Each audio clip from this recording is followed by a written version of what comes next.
رزق بڑھانے کے 3 اسلامی طریقے۔ حصہ اول، کیا آپ محنت بہت کرتے ہیں لیکن پھر بھی رزق میں تنگی محسوس ہوتی ہے؟ اسلام ہمیں اس کا آسان حل بتاتا ہے۔ السلام علیکم۔ طریقہ 1، تووی اختیار کرنا۔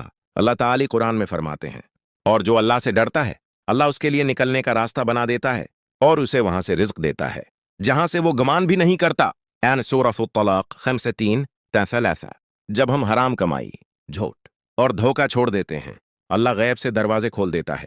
طریقہ 2، کثرت سے استغفار۔ نبی کریم نے فرمایا، جو شخص پابندی سے استغفار کرتا ہے اللہ اس کی ہر پریشانی دور کر دیتا ہے اور اسے وہاں سے رزق دیتا ہے جہاں سے وہ سوچ بھی نہیں سکتا۔ سنن ابو داؤد 1918 حسن۔ روزانہ 100 مرتبہ استغفار زندگی بدل سکتا ہے۔ طریقہ 3، توکل علی اللہ۔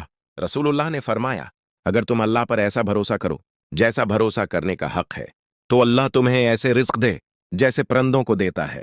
نیت ترمذی 2:46۔ پرندے نہ ذخیرہ کرتے ہیں نہ بھوکے سوتے ہیں۔ پیغام، رزق صرف پیسہ نہیں، سکون، صحت اور برکت بھی رزق ہے۔ اگر یہ پیغام آپ کے دل کو لگا ہو تو ویڈیو لائک کریں اور اسلامک اسٹوڈیو YSR کو فالو کریں۔